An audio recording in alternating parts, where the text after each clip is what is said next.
And we pulling right up in this thing, man. And today's a special day, man. I'm a diehard Niner fan. I am from San Francisco. So let me tell you, man, I bleed red and gold in these blood. But I will tell you, today is a big day for me. It's always a big day with my boys on the show. I am Aiyuk. This is the 49er podcast. Hey, podcast, Empire podcast. This is my boy Blair Coach. And today we got this special guy in this corner. He's about, I don't know, how tall are you, man? I don't know. 6'1". 6'1". Nice. 125 to 170 pounds. We got Grant Cohn today, man. I appreciate you on the show, brother, today, man. Thanks for having me. No problem. If you can do me one, if you can go to my Twitter page and maybe restream we're actually streaming live on Twitter and on YouTube. I was just looking for it. Is it on Niner Empire or where should I look? It's on Niner Empire. So if you look at, I'm going to send it to you right now. If you're not on it, it's on Niner Empire, but it's also on YouTube. But I know you can't reshare that. But let me send it to you right now. I'm seeing the retweet. Oh, that'd be dope. Yeah, the retweet. That's a good idea. I'm going to retweet it right now. And I'm going to I'm seeing that jacket, the red one, Faithful to the Bay. That's a nice red Niner jacket. Oh, you got to stay faithful. Got to. Yeah. Here we go. Here we go. I'm going to add you, Grant Cohn. All right. Here you go. All right, so here we go. Send it to you. So let's get it started. Oh, boom. Here we go. You got it. So let's Boom. get it. Yep. Let's get it started today, man. Let's get it right. Let's just go right in. All right, today. Yeah. All right. Today is exit meetings with Grant Cohn. Today we're doing a 49ers roundtable, but this is exit meeting with Grant Cohn. Therefore, he is going to be the GM of the 49ers. Got a lot of respect for this guy, man. This guy keeps me laughing in every one of these YouTubes. He's honest. Today is a day that he's going to grade every player. Well, I ain't going to say every player. We're going to go particular ones. We're not going to go too deep in this bench that we know certain guys won't be back. But we're going to start off with an easy one for you, man. You tell me what you think about this guy and tell me where you see him fitting in the team next year. We're going to start off with Brandon Aiyuk. Brandon Aiyuk. I would give him an A. He was terrific. He missed 4 games, but for the 12 he played like a veteran. You wouldn't have thought he was a rookie. It was one of the best rookie wide receiver performances the 49ers have had since Jerry Rice. I mean, he was more consistent than T.O. was as a rookie. He was better than even Deebo Samuel was as a rookie. He looks like a number 1 wide receiver now. You would expect that he would come back even better next year. Let's be honest. He looked way better than Kjuan Williams. Like, in retrospect, if they had taken Aiyuk with the 14th pick and Kinlaw with the 25th pick, after the season they just had, you'd be like, yeah, that was right on. Aiyuk was better than I think we even expected. So this is what I want you to do. And I didn't explain this earlier. So I want you to talk to me as if I'm Brandon Aiyuk. We're going to go to the next one and you do it. So talk to me, say, hey. Oh, directly to you. Oh, yeah. So I'm now, I do that. I've now become Jerick Armstead. My name is Jerick Armstead. I'm walking in your office. Mr. Grant Cohn, how you doing today? Please evaluate me for the year. All right. Eric. Your guy, Eric. Look, I'm not going to give you an F, all right? I'm not going to give you an F, Eric, because, look, I understand that we signed you to play defensive tackle and we moved you to DN because everyone got hurt and you were doing us a solid or just basically earning your check. You got to do what we ask you to do. We're paying you all that money. So you were playing out of position, and I understand the production went down. You were still good against the run. But, dude, I got to give you a D. For what we're paying you, you got to find a way to make a bigger impact. And it's not just that you only had 3 sacks. I mean, it's not just that Deion Jordan and Jordan Willis were more effective as pass rushers than you were. It's that you constantly let the quarterback escape the pocket to your side, whether it was Russell Wilson or Josh Allen or Carson Wentz or Andy Dalton. It's like, while you weren't rushing the quarterback, while you weren't making an impact as a pass rusher, you were also giving up contain. I mean, at times, the Niners' best 4 pass rushers didn't include you. And we're paying you to be DeForest Buckner. So, D, Eric, I don't want to hear any excuses. I appreciate what you did for us, but you got to do a whole lot better next year to earn your paycheck. D. So let me ask you, Mr. Cohn, do you believe I should be traded in the offseason? If I could trade you, Eric, I would do it in a heartbeat. Problem is, no one wants your contract.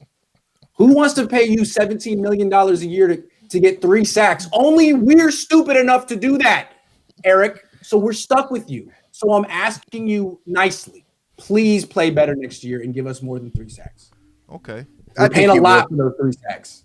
Okay. I'm walking out of your office. Mr. Coates, who's walking in his office right now? Lincoln Thompson.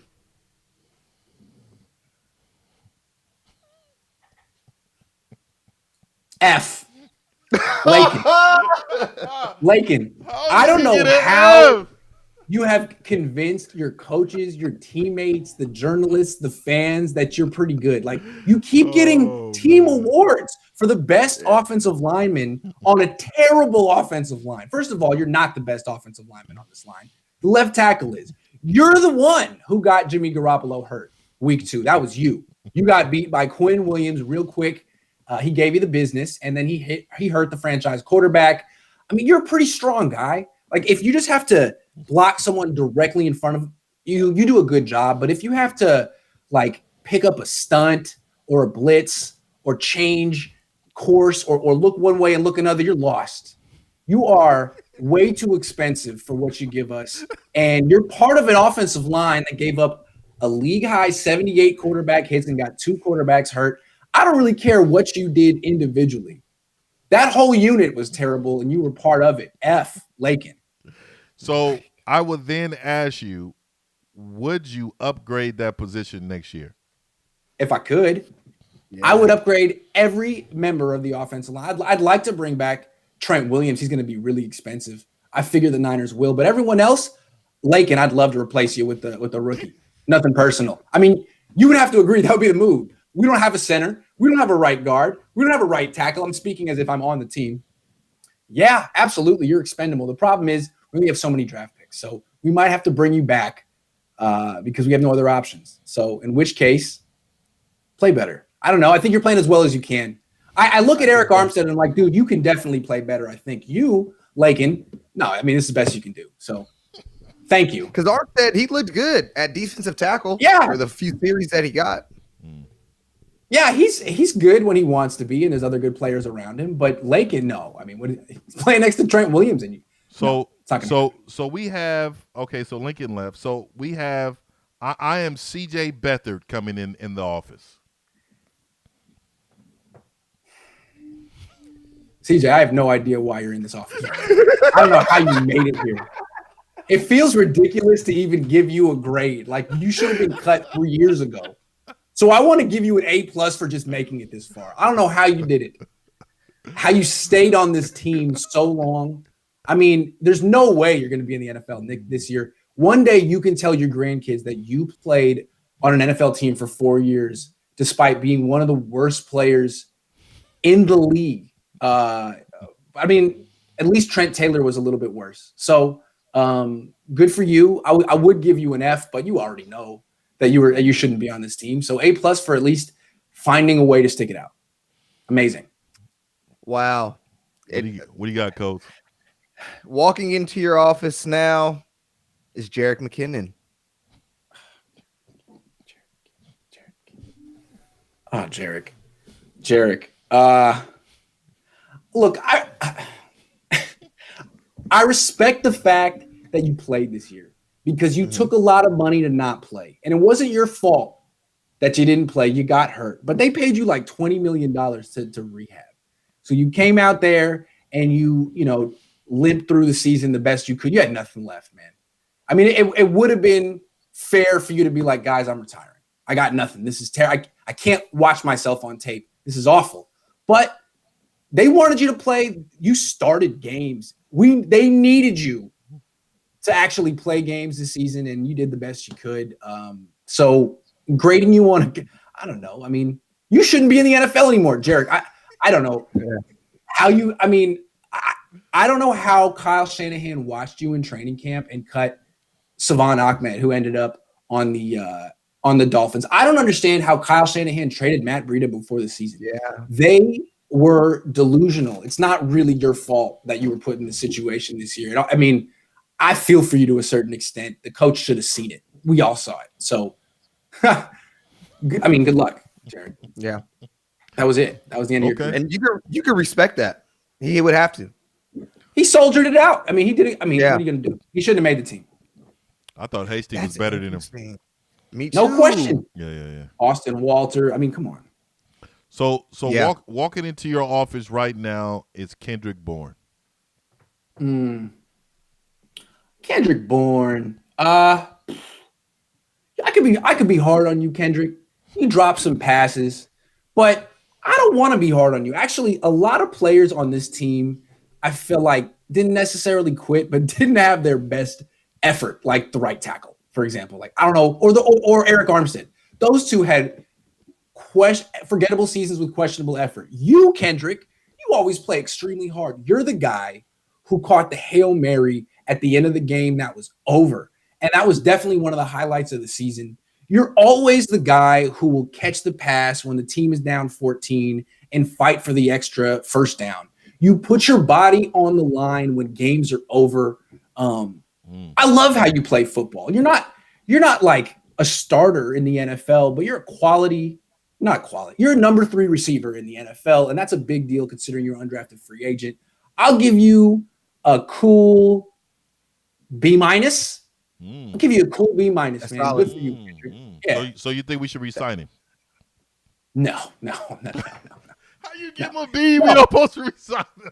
No, I mean, he's good for what he is. If they're a run-first team, he's probably going to get paid a decent amount, like $4, $5, $6 million a year. Richie James Jr. is just fine. You know, they shouldn't be spending $6 million on a number 3 receiver when they just want to hand off all day. No. So thanks for what you did, Kendrick. And now go spread your wings and fly and do your thing. Where's he going to end up? I think he'd be really good in Philadelphia.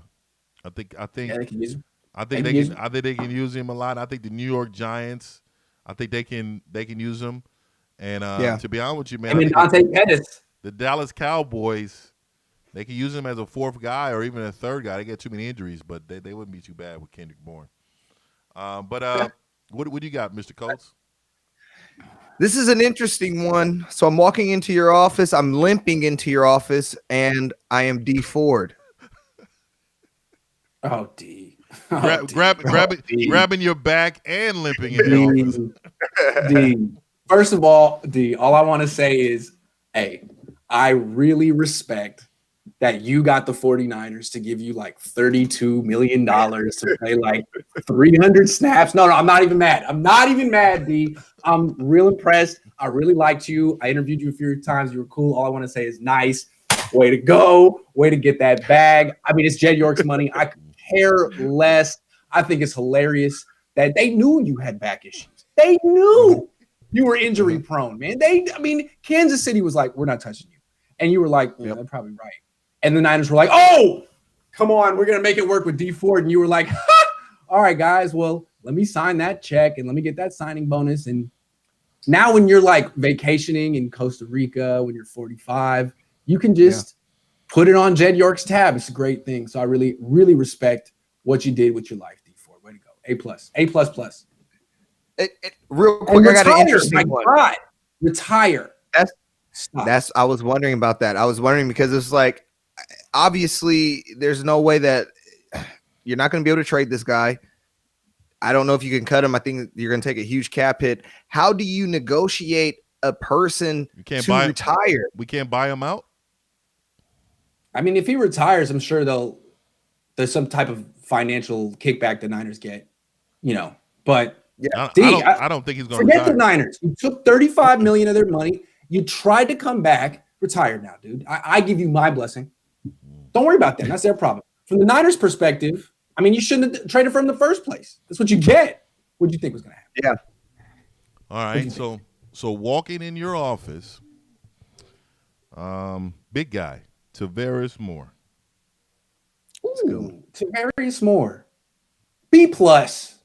Yeah. You started out as a backup. Your first couple of games as a starter were rough.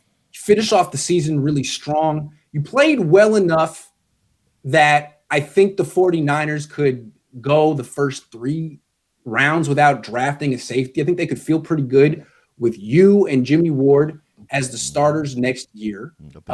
If it came to it. So B plus, I mean, you're not like a shoe-in starter. I still have questions about you. There should be competition. And if the Niners could bring back Jaquiski Tart for like a reasonable cheap price, which might be possible. He doesn't really seem like the kind of guy who like needs to make $8 million a year. He fishes. You know what I mean? He's a really low-key guy who isn't even on Insta. I mean, they might be able to bring back Jaquiski Tart. But anyway, he's neither here nor there. You, Tavarius Moore, have spent a lot of time on the bench. You've gone through like 3 different DB coaches. You've played 2 different positions. You haven't been exactly groomed and seasoned the proper way, and yet you get 3-4 starts in a row and you look pretty good. So B plus. Nice. That's pretty good. That's pretty good, man. I think we got a little something. I think he's going to start next year, and I think that we have to start him because I think we're going to pay other people. So we need a bargain. Mm-hmm. We need a bargain player that can be average. You know what I mean? And won't mess up too much. So I think he's the guy. And I think they'll draft a late safety. But I think our first 5 draft picks is going to go to O-line, quarterback, O-line, and DBs. No doubt. Yeah. I think that's where we're going. Watch him take Najee Harris. You think they'll pull the trigger? You said who? You think the running back? Watch him take Najee Harris with the first pick, though. No, but, hey, he's a Vallejo kid, ain't he? Absolutely. He's from Aiyuk. Aiyuk. Yeah. Oh, nice. Okay, nice. Who do you got? Who do you got, Coach? Kjuan Williams. Oh, man. I mean, it's the same story every year with you, Kjuan. You're a hell of a player when you're healthy. You miss a few games. You are definitely Robert Saleh's X factor. I mean, you're his favorite weapon. Not Jimmy Ward, who he raves about. Not Jaquiski Tart. Not even Fred Warner. When it's time for Robert Saleh to get creative and bring the blitz, it's you. And you're terrific. You're a hell of a player. It's just you get hurt. I mean, I don't know. Maybe it's because you're 5'9" and you play like you're 6'2". I really enjoy watching you play. Terrific career. You were an undrafted free agent. You were like almost out of the league in Cleveland. You're one of the first players, if not the first player of the Niners. You might have been the first freaking player this regime signed back in like February of 2017. I thought it was Juice. Juice? I think they might have signed Kjuan first. Maybe. They might have signed Kjuan first. I could be wrong. Anyway, Kjuan, you're a B player. You're a good player. I mean, for what they pay you, it'd be nice if the Niners could get 16 games a year from you. But for what you give, B. What about the re-sign? Do you think we want to re-sign him? If the Niners had $80 million in cap space, great. Yeah, absolutely. But they don't. He's 29. DB's age quick. And the Niners are going to have to spend probably all of their cap space on Trent Williams and Fred Warner. So Kjuan, it was really nice doing business with you. I expect to lose. Oh, man. So no Verrett either. No, I'm about to say. So I'm Jason. If they want to re-sign Verrett, they got to get rid of Jimmy. Well, I think we have to do that. But you know, we're gonna matter of fact, we're gonna go there. Let's go. I am pretty boy Jimmy G walking in your office, limping in your office with the same ankle sprain that everybody else on the team has and healed but me. So I'm going to walk in your office and talk to you in regards of my high ankle sprain. Jimmy, I'm not even going to give you a grade right now because I understand your excuses, man. I feel for you because Nick Mullins went through the same stuff. It was a legitimately bad offensive line. You got hurt real fast. You came back 3 weeks later. You got hurt again. I see a guy when I watch you play, Jimmy. I see a guy who really can't defend himself anymore. The pass rush comes, and you can't make anyone miss, dude. You have the heaviest feet You didn't always, but you really can't make anyone miss. And when you get hit, it's like every other time you get hurt. And really, I guess there's really nothing you can do about that. I'm not asking you to apologize for being slow and brittle. But what I want to ask you is the second time you got hurt. The first time you got hurt, you came back 3 weeks later. The second time you got hurt, you were out forever, for like 10 weeks. And I noticed that George Kittle broke his foot and came back in that same time period. I noticed that Jimmy Ward got knocked out on the field, like unconscious, missed a game, came back in that time period, played in games that didn't matter. And then I didn't see you. I noticed that you were practicing for weeks, like 2-3 weeks. You went and practiced, but you never like made it known that you needed to get back on that field because those are your brothers out there and you're a football player and the Niners are going to have to hold you back. That's what Kittle said. I heard him say that. You were taking notes and you were real cool to let, Nick Mullins take those hits and CJ Beathard. So my question to you is like, is there even a point to give you a grade as a football player? Do you want to be a football player?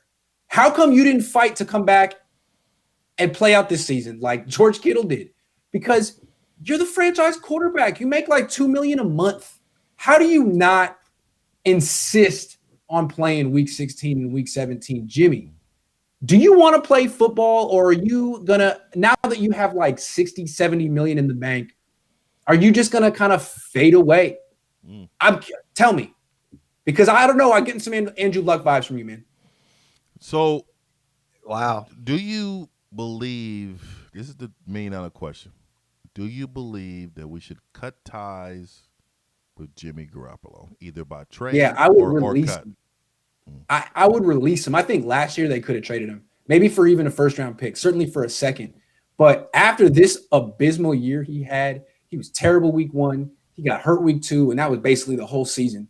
And now you look at him. I mean, he's not young. He's expensive, and he's missed 23 starts in the last 3 seasons.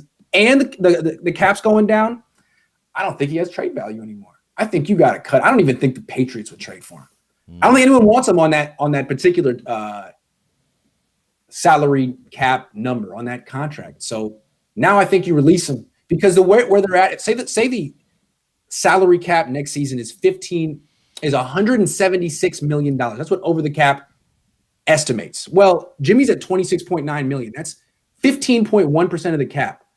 No quarterback in the history of the salary cap, that's 26 years, has ever won the Super Bowl making more than 13.1%. That was Steve Young in 94. Since then, everyone's been 12% or less. Those are like Hall of Fame guys, Tom Brady, Peyton Manning. Where's Jimmy figure in? When he went to the Super Bowl and lost, he was making about 8.5% of the Niners cap. They were one of the most loaded deep teams in the league.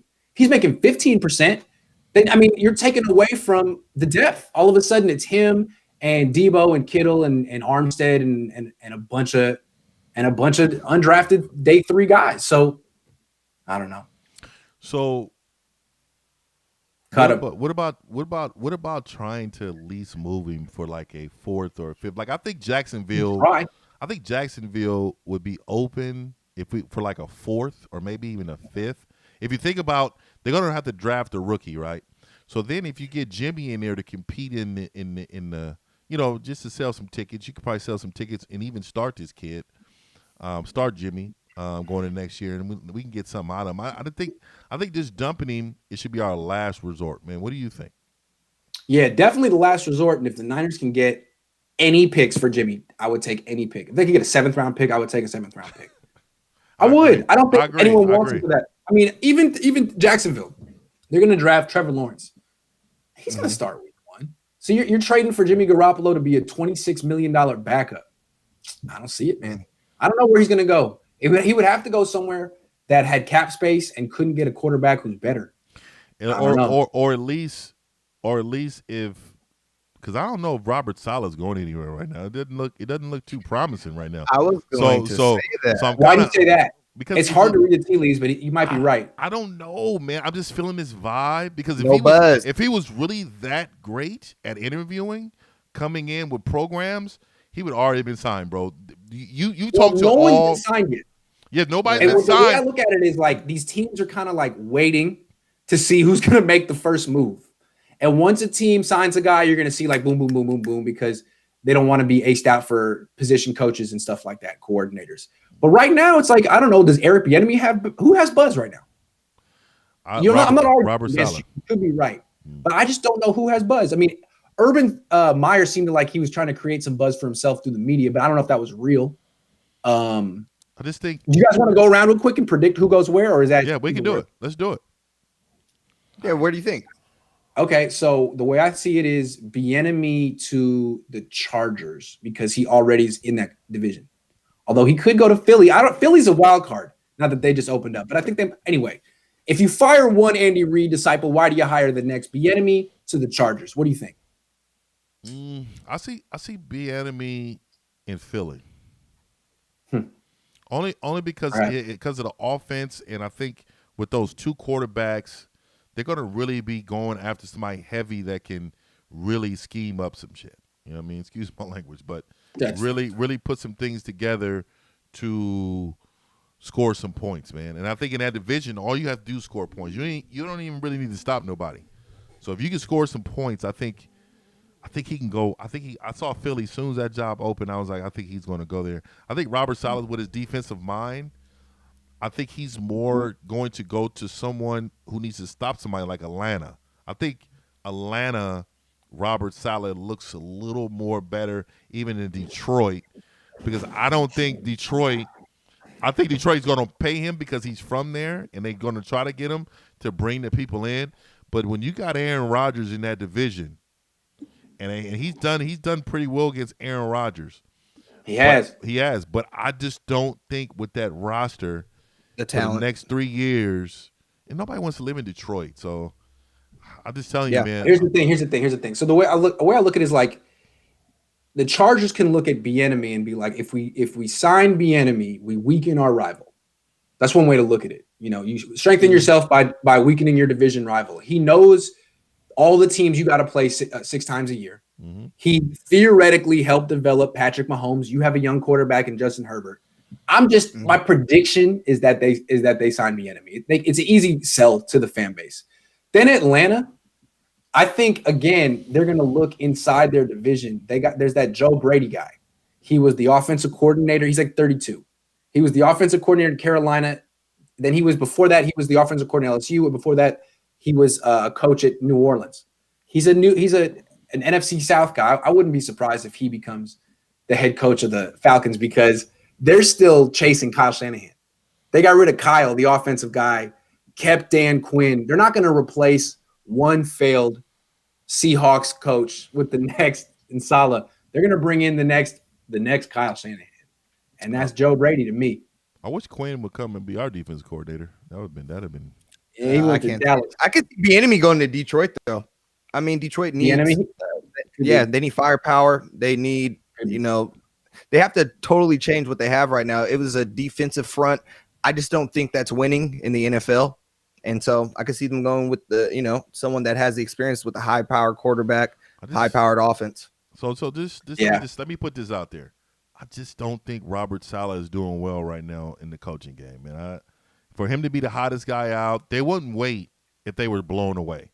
I don't care about these other people signing.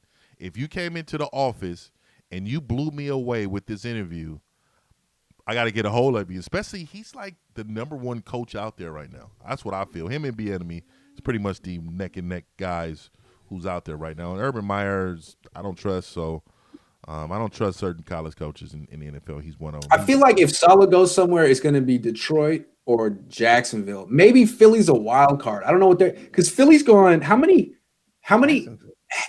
offensive coaches have they had in a row?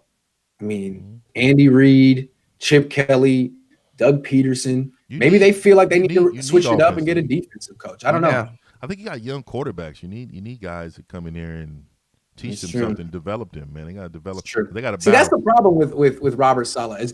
As good as his defense is, coaches are like, well, we need an offensive coach. We need an offensive coach. Who's your offensive coordinator? Who's your quarterback coach? And I think if things start getting thin for him, I think he will be a Josh McDaniels and stay with the Niners and be hot for a long time, man. It's just come in and I hope he don't leave us, man. I'm not being biased or nothing because I believe he's going to. Also, I think let's address the big thing in the room.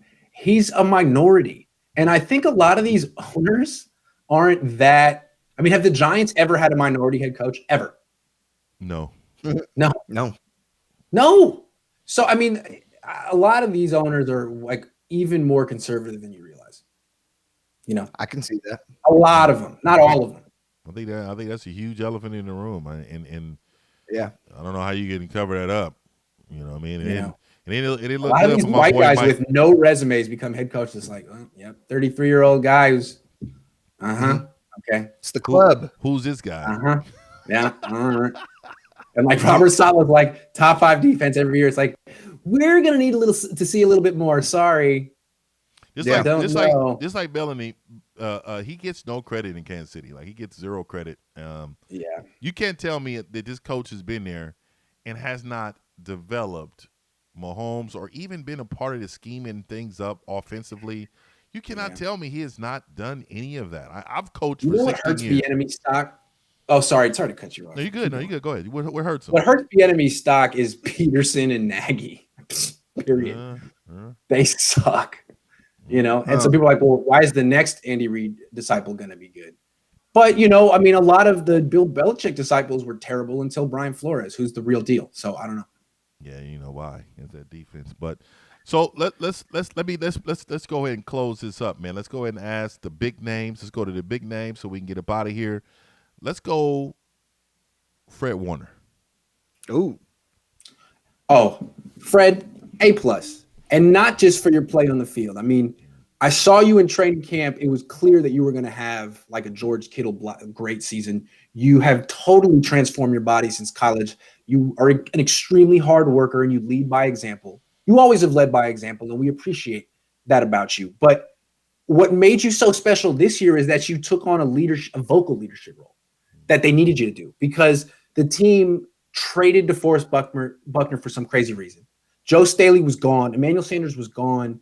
It was a quiet team with no Nick Bosa was gone after week 2. Sherman was gone. I mean, it was a team that had no voice. Trent Williams plays well, but he's not a leader on this team. He's George Kittle. Yeah. I mean, George Kittle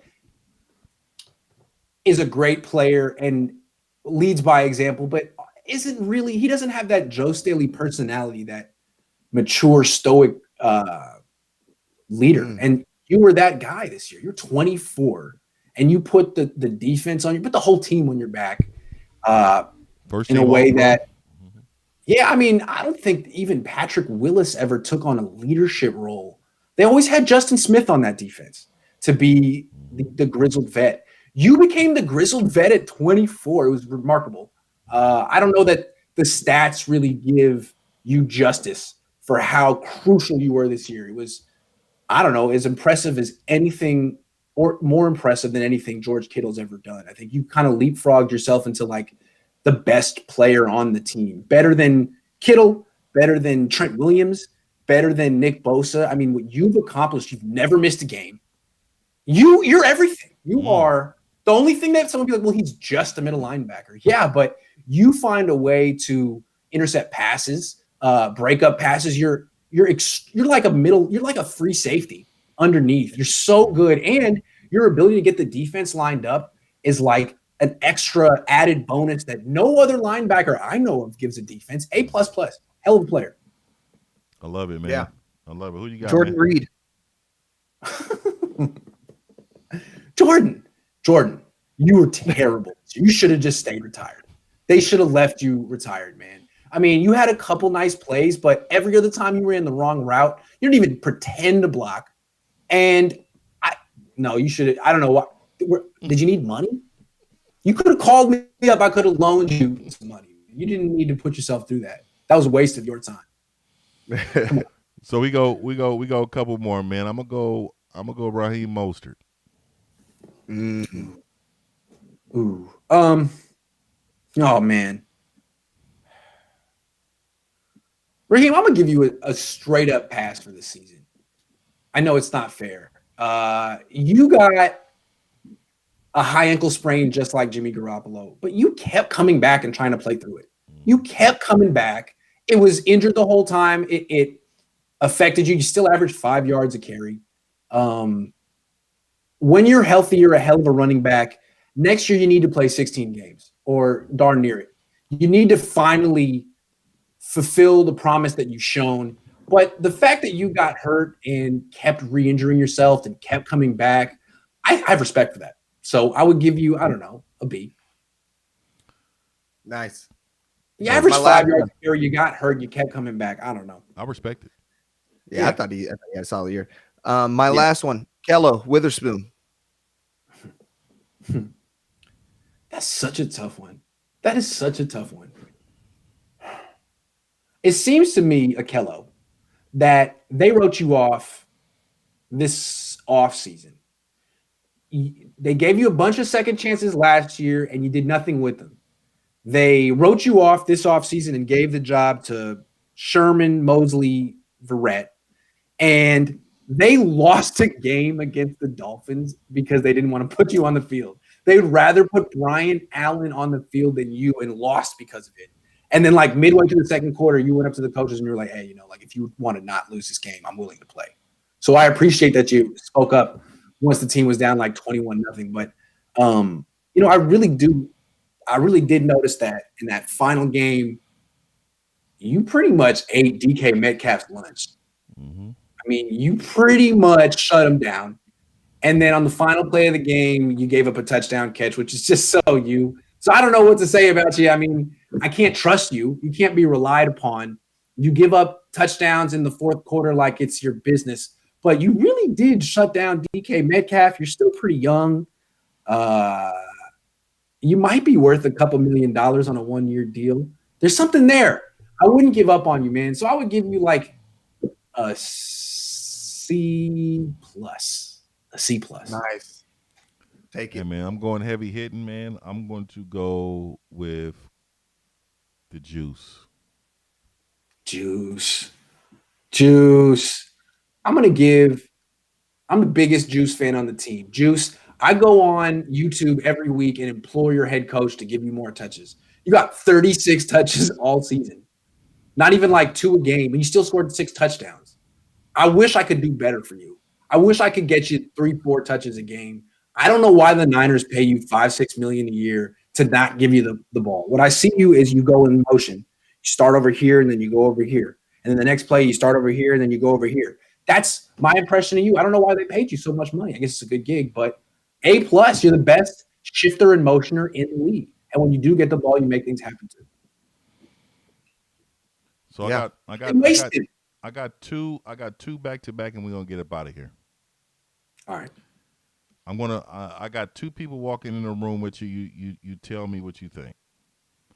I got Trent Williams and Mike McGlinchey walking in together. Oh, together? I wanted to save it. I got these 2 walking in there. Hey, coach, I want to speak to you. And First of all, Mike, just shut up. I don't want to hear it. We've heard enough from you all year. You talk too much, okay? You know what you got to do. You know what I'm going to say. Play better. Gain 30 pounds. Do some squats and some power cleans. But now just sit over there. Trent, I'm talking to you. Trent, you're an excellent player. You're going to be the highest paid left tackle in the league. They're not paying you when they give you the $23 million a year. It's not just to play good on your own and to say, my sheet was clean. My PFF grade was good. That's not what Joe Staley did. Joe Staley took ownership of the unit. You're not just a left tackle. You're part of an offensive line, and your offensive line sucks, and you got to do something about it. You got to help this hopeless right tackle because you know what Joe Staley did? He would take him into his hotel room. He would talk to him before games. He would help him prepare. He would go over film with him because he knew what a stiff this guy is. He knew if he didn't do it, the Niners were screwed.